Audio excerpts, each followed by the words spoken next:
Hello বন্ধুরা, সকলে কেমন আছো? আশা করি সকলেই ভালো আছো। তো আমিও ভালো আছি। আজকে আমি ছোট্ট করে মিনি ব্লগ নিয়ে চলে এসেছি। আজকে হচ্ছে ডাক সংক্রান্তি পুজো, একসাথে আজকে হচ্ছে ধানতেরাস।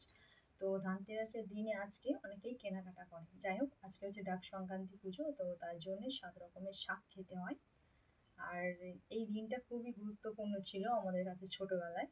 মানে উম, এই ডাক সংক্রান্তির দিনে না, মাঠে অনেকে জমিতে পুজো দিয়ে আসতো। তো আমরা ছোটবেলায় কি করতাম, অনেকে বলতাম এই যে কালকে আমাদের ডাক সংক্রান্তি পুজো, ঠিক আছে, কালকে আমাদের তাড়াতাড়ি উঠতে হবে, জমিতে গিয়ে প্রসাদটা নিয়ে এসে খেতে হবে, এবার যে আগে যাবে সে আবার নিয়ে আসবে, এরকম একটা ব্যাপার ছিল। তখন মানে খুব মজারই ছিল দিনগুলো। যাই হোক, এগুলো তো গন্ডিগুলো পেরিয়ে এসেছি। আর এখন সেরকম দেখতে পাই না, তবে আগে এটা চলটা খুব ছিল, এখন হয়তো হয়, চোখে হয়তো ঠেকে না, এরকম কোনো একটা ব্যাপার আছে। যাই হোক, আজকে পুজো উপলক্ষে তো 7 রকমের শাক খাবো, শাক ভাজা করবো আজকে। তো এই যে দেখো, 7 রকমের শাক আমি তোমাদেরকে দেখাচ্ছি। এটা হচ্ছে সজনে শাক, আর এই যে এটা হচ্ছে লাউ শাক, আর এটা হচ্ছে কলমি শাক। এটা হচ্ছে মাঠে গিয়েছিলাম, মাঠ থেকে এনেছি। এই যে কলমি শাক তুলে নিয়ে এসেছি। তার সাথে এনেছি নোটে শাক, এটাও জমিতে হয়েছিল।